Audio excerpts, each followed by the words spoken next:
querida mulher, eu quero falar com você hoje sobre um assunto. Você é a mulher que vence ou você é MQM? Sabe o que é MQM? MQM é a mulher que manda, né? A gente tem vivido dias em que se entende com dificuldade, né, ou se distorce um pouco a questão do papel da mulher.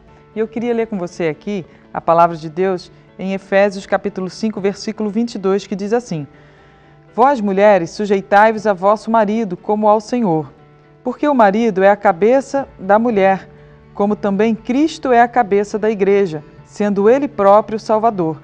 De sorte que, assim como a igreja está sujeita a Cristo, assim também as mulheres sejam em tudo sujeitas a seu marido. Quando a gente vê uma mensagem como essa, fala, poxa, mas como é que eu vou ser sujeita a meu marido? Meu marido não é cristão, meu marido não conhece a Deus, como que eu vou me sujeitar a ele? Primeiro que a gente tem que entender que aquilo que Deus fez foi o padrão bíblico, né? O homem sendo cabeça do lar, a autoridade do lar. E por que eu estou falando a respeito dessa questão das mulheres, MQM, né? MQM ou MQ vence?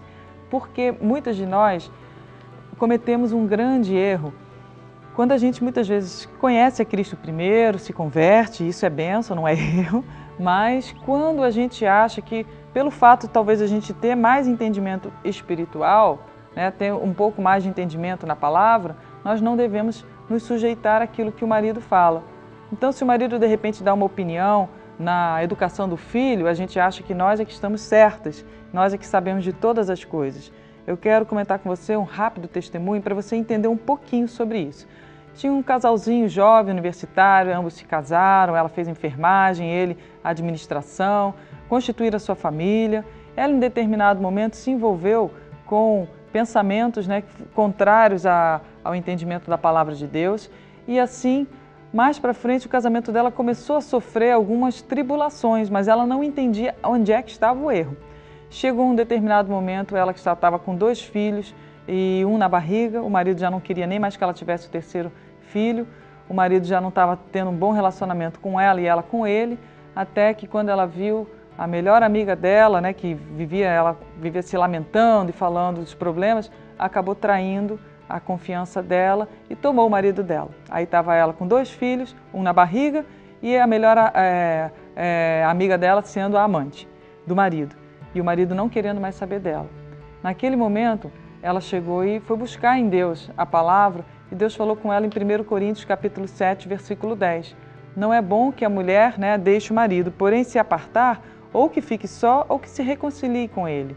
E como ela amava muito ele, ela falou, bom, eu não quero ficar sozinha, fazer de Deus nesse momento meu marido e criar 3 filhos sozinha. Eu quero lutar por ele. E aí ela começou a lutar e Deus falou no coração dela, olha, perdoa o seu marido. Ela falou, tem sentido, né? Se eu quero reconstruir a vida com ele, sem perdoar não dá. E ela liberou o perdão. Aí Deus falou, agora você vai liberar o perdão para sua melhor amiga. Ah, não! E ela relutando com o Espírito Santo, você precisa liberar esse perdão, senão não posso fazer a obra. Até que ela liberou o perdão para ela também, porque ela também tinha dado brechas. Aí foi quando ela entendeu, quando Deus falou assim, agora passa o controle da casa para ele. Olha, ela falou assim, foi mais difícil do que perdoar o meu marido e perdoar a amante. Foi passar o controle da casa, porque eu achava que tudo que eu fazia era melhor. Eu que tinha capacidade para administrar a casa, eu que tinha capacidade melhor para poder chegar e cuidar dos filhos, e eu não passava nada para o meu marido. Eu fazia tudo sozinha, deixava ele sempre à parte, sempre um zero à esquerda, vamos dizer assim, né? E justamente era essa a brecha que ela tinha deixado no casamento dela, para que o relacionamento deles e o laço familiar, o envolvimento do marido com a família fosse muito frágil a ponto de se romper. Então ela passou, mesmo com dificuldade, ela passou o controle da casa e deixou ele começar a ser o cabeça do lar, como aqui a gente vê nessa passagem, né? O marido é a cabeça da mulher. Então, em vez de ela tomar as decisões sozinhas, resolver os problemas dos filhos no colégio sozinha, resolver os problemas da casa, domésticos, administrativos sozinha, ela começou a falar, o que vamos fazer? Nessa altura do campeonato, ela já falando da palavra, o marido já tinha voltado para casa, mas ainda não estava o casamento restaurado. Aquele homem começou a se irritar quando ela começou a falar, e agora? Nosso filho está com um problema no colégio, o que vamos fazer? Né? E aí aquele homem dobrou o joelho e se rendeu a Cristo e deixou que Cristo fosse o cabeça na vida dele. E ela se submeteu a ele e os dois, em vez de ela ser a única na casa, ela começou a compartilhar a família com ele como deveria ser. e ele começou a tomar as decisões como sacerdote do lar, e aquele lar foi sarado. E eles tiveram o casamento restaurado, muitos viram, e o casamento deles, essa restauração abençoa hoje mais de 2 milhões de casais, já abençoaram mais de 2 milhões de casais ao redor de todo o mundo, que conheceram o testemunho deles e os princípios da palavra que eles exerceram para que Deus pudesse restaurar o casamento. Por isso, não seja MQM, não seja uma mulher soberba, entenda bem o que eu estou querendo dizer, uma mulher que acha que só você é que tem a capacidade para fazer as coisas.